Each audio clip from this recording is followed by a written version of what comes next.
So today we're going to take one more look about limits, and this time we're going to use tables and graphs. So let's review from last time. What is a limit?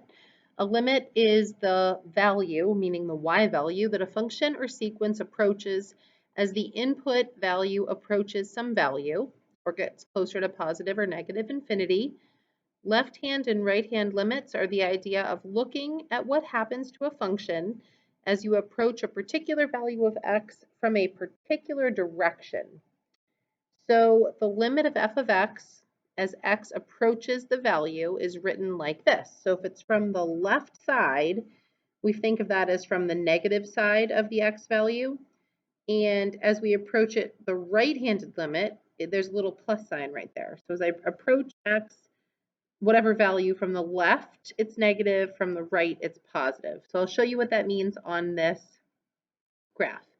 So here is kind of a strange looking function. It's got some twists, it's got a jump right there, it's got open and closed circles. So we're going to answer these questions to try to understand a little bit more about the notation. So the first question says, what's the limit of the function as x approaches -2 from the right-hand side? So here's -2. So if I'm looking at the right-hand side, I'm looking at this part of the graph, and it's creeping up closer and closer. It's approaching a value of 3 on the y-axis. So this first answer would be 3. Now I'm looking at -2, which is here on the x-axis from the left-hand side. So what is this part of the graph doing? It's approaching a y value of 1 from the left-hand side. It doesn't actually get to 1, but it's approaching a y value of 1. There's x equals -2. There I'm approaching a y value of 1.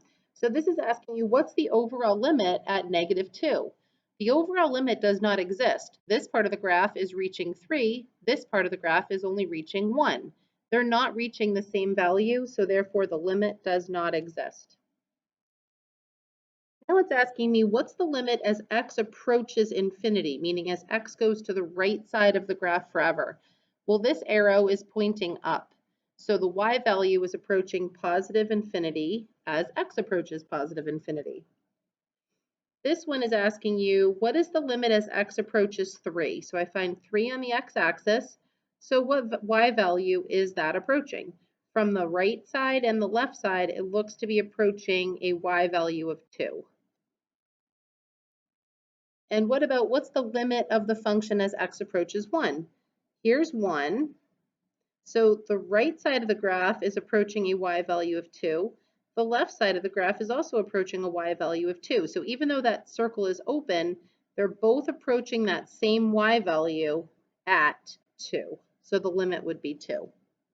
And that's challenging, and we'll keep looking at graphs and practicing that skill. All right, so here are 2 more graphs. I'd like you to try them before I just tell you the answers. So pause the video and maybe you can try these 2 examples first. So now I'm going to say the answers.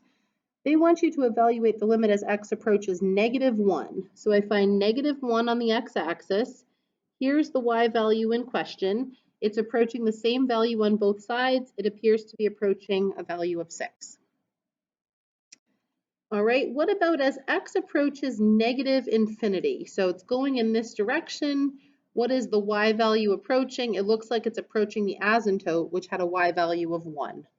So that's using a graph to answer questions about limits.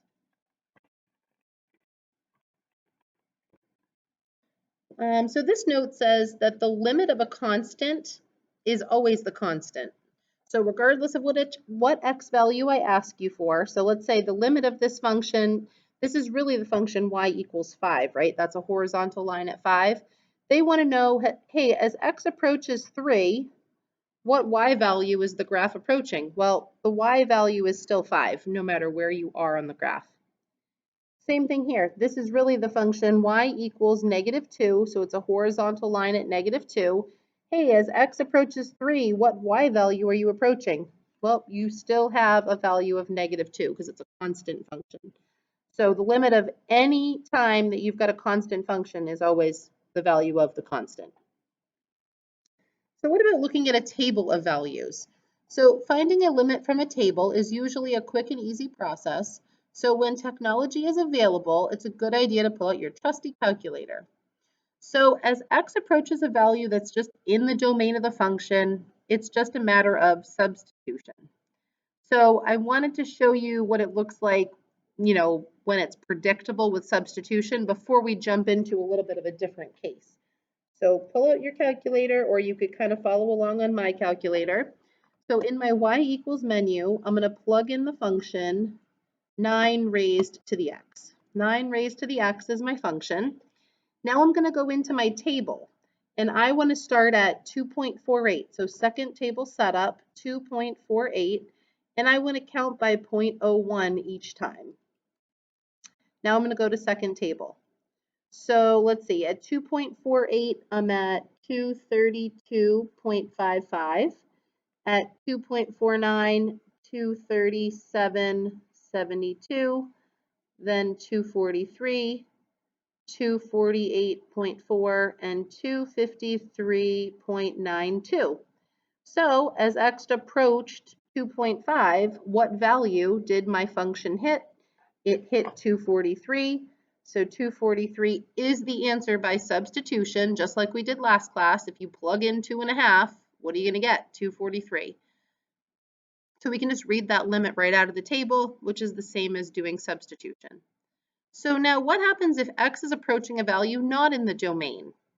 So I want to show you what this function will look like in the table. So let's start the table at 0 and count by 0.01.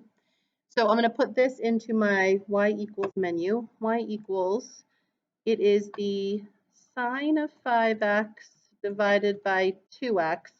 And it helps to be in radian mode for trig functions. So I'm in radian mode intentionally. Go to my table. I want to go from negative, or sorry, I could just start at 0 and count by 0.01. All right. So wait a second. I got to put this 2x in parentheses. Parentheses in the denominator. Now go back to my table. So there should be an error message at 0 because anything divided by 0, right, is undefined. So at negative 0.02 in my table, I'm at 2.4958, and then I'm at 2.499. And then there's an error because I can't divide by 0. So there's a hole in my graph, an asymptote in my graph, something wrong with my graph. Then 2.499, then 2.4958.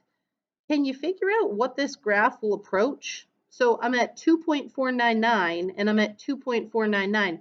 What value do you think it's approaching right between those two numbers? It's approaching a value close to 2.5 as we approach 0 from the left to the right. So we'll explore this example in greater depth, but it appears to be a hole. We will see this as a trig function form later. All right, so now what about case 3? This time x value is approaching something that's not in the domain, and we obtain different results on the left and the right. So let's plug in this function into our calculator. So x divided by x minus 2. I'm starting at 2 this time, right? And going 0.01 on either side. So let's see, at 1.98, I'm at negative 99, and at 1.99, negative 199. Then there's an error right where I expected it at 2. And then I'm at 201 and 101, it looks like. So what's happening on either side of that error message? As we approach 2 from the left, so this is actually the left side because it's going further to the left, right? And this is the right side of the graph because x is going closer to the right. As we approach 2 from the left, what are the y values doing? They're getting closer to negative infinity. As we approach 2 from the right, the y values are going to positive infinity. The function has a vertical asymptote at x equals 2, so the overall limit does not exist. They're going in opposite directions, so there is no limit. So this says, let's look at 2 more examples together. So this one sorry, this is down here. So if I've got the function 3x plus 1 over 2 minus x, 3x plus 1 over 2 minus x. It says look at a graph and a table. So here's my graph. It's a rational function, right? All right, so they want to know what's happening as x approaches 2. Here's my asymptote at 2 from the left-hand side. It looks like it's shooting up towards positive infinity on my graph. What about approaching 2 from the right-hand side? Looks like it's approaching negative infinity on my graph. In terms of limits, we can conclude that the overall limit does not exist. So if it's that easy, why can't we use tables all the time? So there's two reasons.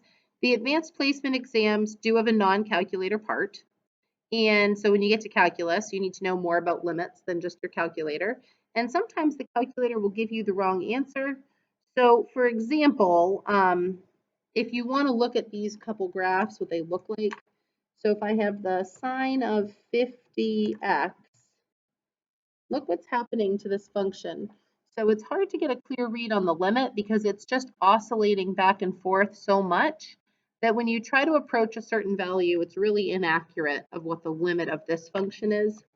And when you look at this other one, the sine of 50 divided by x, let's look at what's happening to this graph. As you get closer to 0, it's oscillating in this strange way right around 0. So again, it's hard to get a clear read on the limit. So there's just, we don't need to worry about these functions particularly. This is just showing you why it's nice to have multiple methods to find limits. So tables and graphs are just one of the methods, just like substitution was one of the methods last time. So now you're going to take a look at guided practice on the back page. There's 12 questions. Try substitution first, just like you learned last time. Try looking at the graph and table, and you could post this in Google Classroom. Thank you.